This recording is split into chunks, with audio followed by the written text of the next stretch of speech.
আমাদের দেশের জাতীয় সঙ্গীত পরিবর্তন করার জন্য অনেকেই বলা বলি করছেন, এটা পরিবর্তন করা উচিত কিনা, ইসলামের আলোকে জানতে চাই। জাতীয় সঙ্গীত পরিবর্তন করার দাবি এবারই শুধু উঠছে তা নয়, এর আগেও বারবার উঠেছে, আপনারা জানেন। কেন উঠেছে সেটা নিয়ে তর্ক আছে, বিতর্ক আছে, এটা উঠা উচিত কিনা বা এই সঙ্গীত থাকা উচিত কিনা, বা জাতীয় কোনো গীত, জাতীয় কোনো স্লোগান থাকা উচিত নাকি সেটা পরিবর্তন করা দরকার, সেটা নিয়ে আলোচনা হতে পারে।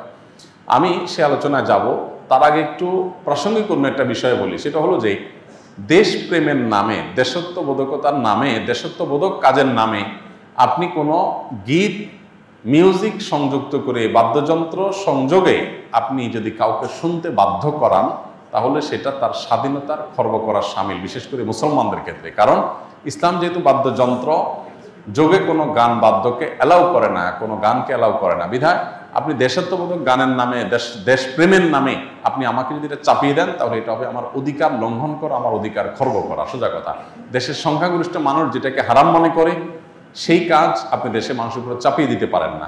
হ্যাঁ, দেশের একটা স্লোগান থাকলো, একটা গীত থাকলো, সেটার কথা মনা ভিতরে যদি আপত্তিকর কোনো কিছু না থাকে, সেটা ভিন্ন বিষয়, অবশ্যই সেটা গ্রহণযোগ্য হতে পারে। এবার আসা যাক এই গানটা নিয়ে, যে আমাদের যে জাতীয় সঙ্গীত আছে, আপনারা জানেন যে রবীন্দ্রনাথের লেখা এই গানটি বাংলাদেশের জন্মেরও আরো বহু আগে তিনি লিখেছেন।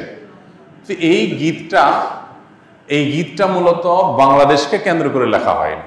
বাংলাদেশকে কেন্দ্র করে যেটা লেখা হয়নি, সেটা কেন বাংলাদেশের জাতীয় সঙ্গীত হতে যাবে, এটা একটি বিষয়। আরেকটা বিষয় হলো, যেই গীতের মধ্যে কোথাও বাংলাদেশ শব্দটাই নেই, সে গীত কিভাবে এদেশের জাতীয় সঙ্গীত হতে পারে? বিধায় আমি তো মনে করি যে এই দাবিটা অযৌক্তিক না, যে আমাদের জাতীয় সঙ্গীত পরিবর্তন করা এটা সময়ের সবচেয়ে গুরুত্বপূর্ণ দাবিগুলোর মধ্যে থেকে একটি। আরেকটা এখানে বিষয় হলো যে আপনারা জানেন যে হিন্দু ধর্মাবলম্বীরা তারা পূজনীয় বা দেবতা তুল্য এরকম কিছু মানুষ বা কোনো ব্যক্তি বা বস্তু থাকে, তাদেরকে তাদের দৃষ্টিতে তারা সেগুলোকে মা বলে সম্বোধন করে। ইসলাম আমাদেরকে এরকম কোনো ধারণা দেয় না। মাতৃভূমির প্রতি ভালোবাসা এটা একটা স্বকীয় বিষয়, এটার জন্য মুসলমান হওয়া প্রয়োজন নাই, এটার জন্য মানুষ হওয়া যথেষ্ট। শুধু মানুষ কেন, অন্যান্য প্রাণীর মধ্যেও কি আছে, নিজের ভূমির প্রতি নিজের টান আছে। একটা কুকুর, একটা বিড়াল, একটা প্রাণীও দেখবেন যে সে যে ভূমিতে থাকে, বসবাস করে, বা যে ভূমিতে তার জন্ম বেড়ে ওঠা, সেটার প্রতি তার সহজাত একটা টান আছে। সেখানে মানুষের মধ্যে তো অবশ্যই আছে। আমাদের প্রিয় নবী সাল্লাল্লাহু আলাইহি সাল্লাম মক্কা থেকে যখন হিজরত করে মদিনায় আসছেন, তাকে যখন কেবলা পরিবর্তন নির্দেশ করা হলো, তিনি যখন ফিলিস্তিনের দিকে নামাজ আদায় করছিলেন, তিনি বারবার করে মক্কার দিকে যেন কেবলা করে নামাজ পড়তে পারেন, নিজের মাতৃভূমির দিকে ফিরে যেন তারা সালাত আদায় করতে পারেন, সেজন্য আল্লাহর কাছে বারবার করে বিভিন্নভাবে আর্গুমেন্ট পেশ করছিলেন। আল্লাহ তাআলা কোরআনে সেটা উল্লেখ করেছেন, ফালানুওয়াল্লিয়ান্নাকা কিবলাতান তারদাহা, হে রাসূল, অচিরেই আপনাকে আপনার মনের মতো আপনি যে কেবলার প্রত্যাশা করছেন সেদিকে ফিরে সালাত আদায় করার নির্দেশ দান করবে। এখান থেকে বোঝা যায় মাতৃভূমির প্রতি সহজাত টান থাকা এটা একেবারে প্রাকৃতিক একটি বিষয়। বিধায় এটার জন্য কোনো জাল হাদিস বানানোর কোনো প্রয়োজন নাই, যে হব্বুল ওয়াতন মিনাল ঈমান, দেশপ্রেমের অঙ্গ, এরকম কোনো হাদিস নবী সাল্লাল্লাহু আলাইহি ওয়াসাল্লাম বলেন না। নবী সাল্লাল্লাহু আলাইহি ওয়াসাল্লাম নিজেই নিজের মাতৃভূমির প্রতি তার ভালোবাসা ছিল। সো একজন মানুষ হিসেবে আমাদের মধ্যে সেটা থাকবে, দায়িত্বশীলতা থাকবে, সেটাই স্বাভাবিক।